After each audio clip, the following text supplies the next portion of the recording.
మకాల్ నమో నారాయణ అందరికీ. ఆల్రెడీ రీసెంట్గా మనము టాపిక్ గురించి మాట్లాడుతాం కదా, డాగ్స్ గురించి అని. ఆల్రెడీ నేను ఒక వీడియో చేసి అది కూడా అప్లోడ్ చేయడం జరిగింది యూట్యూబ్లో. నేను నిన్న కూడా అప్లోడ్ చేసిన తర్వాత కూడా కొన్ని వీడియోస్ చూసాము. ఆల్రెడీ సమాజంలో చాలామంది మాట్లాడే విషయాలను కూడా చూశాను. అందులో నాకు ఒక టాపిక్ బాగా నచ్చింది. ఒక మంచి అడిగాడు, వాడు ఎవడో నాకు తెలియదు. వాడు అడిగాడు ఒక మీడియాతో మాట్లాడుతూ, సార్ మనుషులు జంతువులు ఒకటేనా సార్ అని అడిగాడు వాడు. మంచి ప్రశ్న బ్రో.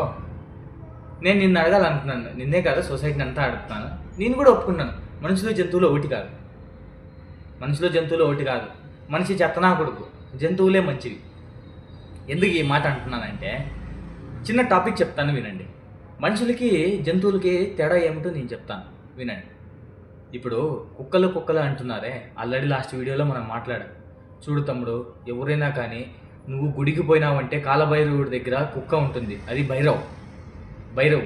ఆ భైరవుని నువ్వు గుళ్ళో పూజించడం కాదు. గుళ్ళో పూజిస్తే నీకేమీ రాదు, అర్థమైందా? సమాజంలో నీకు ఇలాంటివి కొన్ని కనపడుతున్నాయి. భైరవ కుక్కలు ఎన్నో బయట ఉన్నాయి, సేమ్ అది ఇది ఒకటే. అక్కడ నీకు బది రూపం ఉంది, ఇక్కడ శరీరం దాల్చిన రూపం ఉంది, అంతే. చేతనైతే నీకు సహాయం చేయండి, మీరు దానం చేయండి. ప్రేమ ఉందా, జాలి దయ కరుణ ఇలాంటివి ఉంటే కొంచెం ప్రేమ చూపండి, లేదంటే లేదు. ఓకేనా? ఇక్కడ చంపే అధికారం ఎవరికీ లేదు. ప్రేమించే వాడికే చంపే అధికారం ఉంది ఇక్కడ, అర్థమవుతుందా?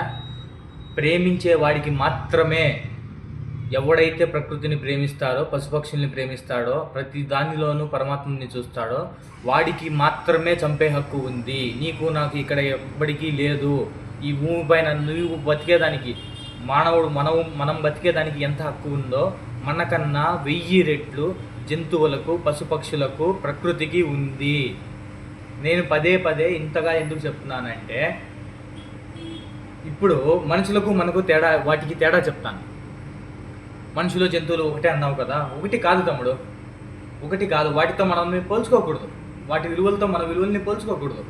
నేను నిన్ను అడుగుతున్నాను, ఇప్పుడు నీ తల్లి నా తల్లి ఎంత కష్టపడి, ఎంత పెయిన్ అనుభవించి, ఎంత నొప్పి దాల్చి మనకు జన్మనిచ్చారు మన తల్లిదండ్రులు. అలాగే కుక్కలు కూడా, ప్రతి జీవి, ప్రతి ప్రాణి కూడా అదే నొప్పిని భరిస్తూ అదే యోని నుండి జన్మనిస్తోందా? Point number 1. నువ్వు నేను ఎలా జన్మ తీసుకున్నామో, ఎలా పుట్టామో, అదే విధంగా ప్రతి ప్రాణి, ప్రతి జీవి అదే యోనిలో నుండి అంతే కష్టంతో ఒక తల్లి జన్మనిస్తుంది పిల్లలకి. కుక్క కూడా అలానే ఇస్తుంది. ఓకేనా? రెండో పాయింట్, నువ్వు నీ జీవన చక్రం కోసం, నేను కావచ్చు, నువ్వు కావచ్చు, 10 రూపాయలు సంపాదించేవాడి నుండి 10 కోట్లు, 100 కోట్లు సంపాదించేవాడుకు ఎవడైనా సరే, నీ జీవిత కాలం ప్రకారం, నీ జీవిత చక్రం ప్రకారం పొద్దున్న లేస్తే పరుగులు పెడుతున్నాం. కొందరు ఉద్యోగాలకు పోతున్నారు, కొందరు బిజినెస్ చేస్తున్నారు, కొందరు ఇంకో పని చేస్తున్నారు, డబ్బు సంపాదిస్తున్నారు. ఎందుకు? తిండి కోసము, బట్ట కోసము, షెల్టర్ కోసము. నీ సామాజిక హక్కులు, నీ విలువలు ఏమున్నాయో వాటిని సంపాదించుకోవడం కోసము పొద్దుటి నుండి ఈవినింగ్ దాకా నువ్వు అక్కడ ఇక్కడ తిరిగి నీ కుటుంబానికి కావాల్సినవి నువ్వు సమకూరుస్తున్నావు. అలాగే ప్రతి జీవి కూడా పొద్దున లేచినప్పటి నుండి సాయంకాలం దాని గమ్యస్థానం చేరేంత వరకు, దాని గూటికి అది చేరేంత వరకు, కుక్కలు కానీ ఏమన్నా కానీ అక్కడ ఇక్కడ తిరిగి, కొందరు పెట్టేవాళ్ళు ఉంటే వాటి దగ్గర తిని, లేదంటే ఎక్కడన్నా దొరికిన వాటిని తిని, బిడ్డలు ఉన్నవాళ్ళు, బిడ్డలు దేనికైతే ఉన్నాయో కుక్కలు కానీ జంతువులు కానీ వాటికి పాలిచ్చి, వాటి పసిపోషకాలు వాళ్ళు అన్నీ చూసుకుంటున్నాయి. మంచి చెడులు అవి చూస్తున్నాయి. నువ్వేం చేస్తున్నావో అవి అయ్యే చేసాయి కదా. నువ్వు ఎట్లా జన్మ తీసుకున్నావో అవి అలానే జన్మ తీసుకున్నాయి. నువ్వు నీ కుటుంబం కోసం ఎలా కష్టపడుతున్నావో, వాటి కుటుంబం, వారి పరివారం కోసము అవి అలానే కష్టపడుతున్నాయి. నువ్వేం చేస్తున్నావో అవన్నీ అయ్యే చేస్తున్నాయి. కానీ వాటికి మనకు తేడా చెప్తాను విని. ఇప్పుడు నువ్వు అడిగావు కదా, తేడా ఉంది చెప్తాను. ఒక్కటే తేడా ఉంది. మనకు జ్ఞానం అనేది పరమాత్ముడు మానవుడికి ఇచ్చిన ఎంతో గొప్ప వరం. కుక్కలకు, జంతువులకు తెలియదు, ఇది నా తోడ పుట్టింది, ఇది నా అక్క, ఇది నా చెల్లి, ఇది నా పెద్దమ్మ, మా పెద్దనాయన, మా అమ్మ, మా నాన్న అనే భావోద్వేగాలు వాళ్ళకి దాంట్లోకి తెలియవు పాపం. అవి జ్ఞానవంతులు కావు.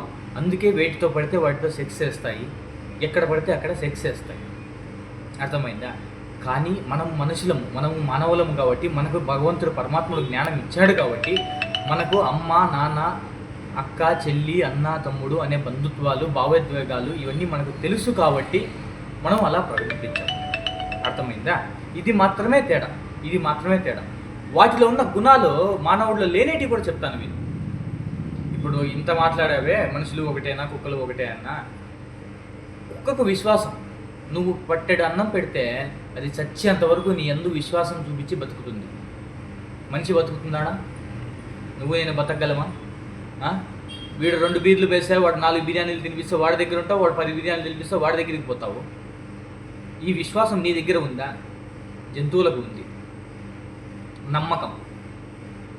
నువ్వు పట్టెడు అన్నం పెట్టినా ఇంకొకడు ఎవడో వచ్చి పట్టు పరుపు మీద వాడిని కూర్చోబెట్టి, ఆ కుక్కని కూర్చోబెట్టి పట్టు పరుపుల మీద కూర్చోబెట్టి పంచామృతాలతో అన్నం పెడితే అది నిన్ను వదిలేసి వాడు బాగా పెడుతున్నాడు, వాడు మంచి ఫుడ్ పెడుతున్నాడు, వాడు బాగా చూసుకుంటాడు అని చెప్పి నీ దగ్గర నుండి వెళ్ళిపోదు. అది నమ్మకం. అది ఒక కుక్కకు ఉంది, ప్రతి జీవికి ఉంది. నువ్వు ఇంత గొప్పగా వాగుతున్నావే, మనుషులకు మాకు ప్రొటెక్షన్ వద్దా, నీకు అలాంటి గుణం ఉందా? మీకు మాకు అలాంటి గుణం ఉందా? మనుషులకు దానికి ఉన్న గుణాలు నీకున్నాయా? అది విలువరికి తెలిసి బతుకుతోంది, దాని ధర్మం మరి చేస్తోంది. అది సెక్స్ తెస్తుంది, పిల్లల్ని పుట్టిస్తుంది, పిల్లల్ని సాకడానికి ఎక్కడెక్కడో పొద్దున్నే సాయంకాలం దాకా ఎక్కడెక్కడో తిరిగి దాని ఫుడ్ దాని ఆహారం అది సేకరించి తిని తన పిల్లల్ని అది పోషించి దాని పని అది చేస్తోంది. అన్నం పెట్టిన వాడి విశ్వాసంతో, నమ్మకంతో,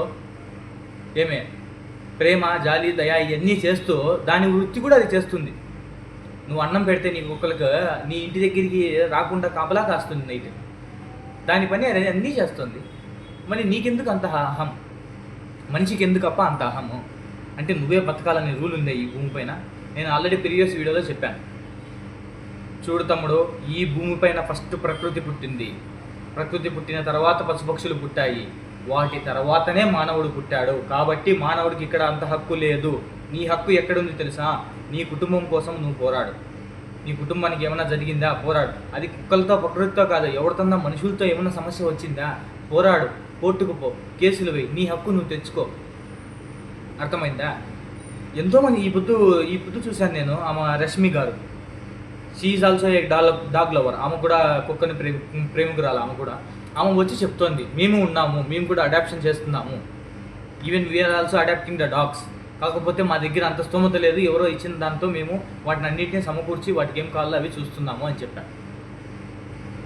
మీ సమస్య ఏంటి? ఇప్పుడు నువ్వు ఎలా బతుకుతున్నావో అవి అలానే బతుకుతున్నాయి తమ్ముడు. అది స్వేచ్ఛా జీవితమే, నీది స్వేచ్ఛా జీవితమే. ఇక్కడ స్వేచ్ఛ అందరికీ అవసరం. ఈ స్వేచ్ఛా జీవితం అందరూ బతకాలి. అర్థమైందా? సో దయచేసి వీలుంటే, మీరు మనుషులు అయితే, మీరు మనిషి అయితే ఇలానే చేస్తాడు, మనిషిగా ప్రవర్తించాలనుకుంటే దయచేసి దానికి వేరే వ్యవస్థ ఉంది తమ్ముడు. సమస్యని చంపితే సమస్య తీరిపోతుందంటే, ఇంత జ్ఞానం ఉన్న మనుషులు ఎన్నో పాపాలు చేసి ఎంతో కర్మలు చేస్తున్నాం. మనమేం చేసుకోవాలి? చంపటం మార్గమే కాదు, ఇంకొక చాలా వేరే మార్గాలు ఉన్నాయి. నీకు ప్రేమించడం చేత కాకపోతే నీకు చంపే అధికారం కూడా లేదు. నేను అదే లాస్ట్ వీడియోలో, ప్రీవియస్ వీడియోలో కూడా చెప్పాను కదా, మీకు వీలుందా ఒక పట్టెడ అన్నం పెట్టండి మీ ఇంటి ముందు కుక్క ఉంటే, లేదా గొమ్మనైపో. లేదు నువ్వు మానవుడివి, మంచి ధర్మంతో ఉన్నవాడివి, సనాతన ధర్మము, నువ్వు ఒక హిందువు అని నువ్వు భావిస్తావా? కొంచెం జాలి, కొంచెం దయ, కొంచెం ప్రేమ నీ వల్ల అయినది ఇదే, అది చూపించడానికి ప్రయత్నించు. లేదంటే వద్దు, గొమ్మనైపో. అంతేకాని అవి కలిసాయి మేము చనిపోతాం. ఈ కలిస్తే రోజుకి ఎన్నో పాపాలు చేస్తున్న మానవుడు నువ్వేం పుణ్యాత్ముడా?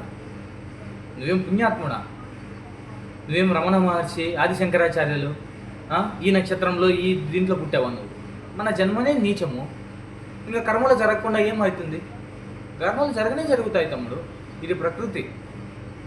అందుకే దయచేసి ఈ వీడియో చేయడానికి కారణమడే, దయచేసి ఇష్టం ఉన్న వాళ్ళు, డాగ్స్ని ఇష్టం ఉన్న వాళ్ళు పట్టెడు అన్నం పెట్టండి. వీలైతే కొంచెం జాలి, దయ, కరుణ, ప్రేమ వాటి వైపు చూపియండి. అర్థమైందా? ఎవరికైనా మనసు నొప్పించింటే కనుక క్షమించండి. జై శ్రీ మహాకాల్, నమో నారాయణ, హర్ హర్ మహాదేవ్.